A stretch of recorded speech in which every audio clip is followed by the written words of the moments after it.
सतपाल जी, यही सांप कल आपको काटा था? हाँ जी, यही काटा था ना? आपको हाथ में भी दर्द हो रहा था? काटा था उस समय ना। ये बिना जहर का सांप होता है। इंग्लिश में इसको कॉमन वुल्फ बोलते हैं और हिंदी में चिंगराज, लेकिन यहाँ लोग इसको करेज सांप समझ लेते हैं। और इसके काटने के बाद जब झाड़ फूँक कराते हैं तो उन्हें लगता है कि ठीक हो गए, लेकिन इस सांप में जहर है ही नहीं।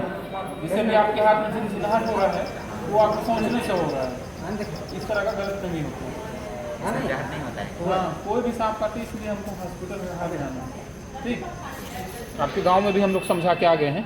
ये देखिए बार बार काटना चाह रहे हैं, दिखाई देना है। हाँ, ये जो काट रहे हैं, अगर ये जहरीला सांप होगा तो आदमी मर जाता है, लेकिन इसमें जहर नहीं है। इसके बाद अगर मैं झाड़ फूँक कराऊंगा तो मैं बचूंगा ही, क्योंकि इसमें जहर नहीं है। लेकिन हम लोग को फिर क्या लगने लगता है कि झाड़ फूँक करने वाला जहर उतारने जानता है, लेकिन सांप में जहर है ही नहीं। ये धोखा हो जाता है।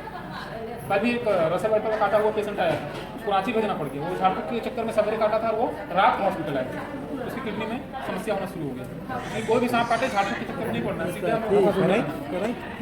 ये करेत नहीं है। करेत का हम शक्ल है चिंगराज, इसमें जहर नहीं होता है। इसको जहरीला समझ लेंगे हम लोग और झाड़ फूँक कराएंगे तो फिर धोखा हो जाता है। ये देखिए काट रहे। अब इसको मैं बोलूँगा झाड़ फूँक वाला जहर उतार दिया अगर झाड़ फूँक कराऊंगा तो। ये चीज़ को समझना होगा आप लोगों को कि झाड़ फूँक के चक्कर में बिल्कुल नहीं पड़ना है। सांप काटे सीधे हॉस्पिटल, घर में मच्छरदानी लगा के सोना है और पलंग में सोना है।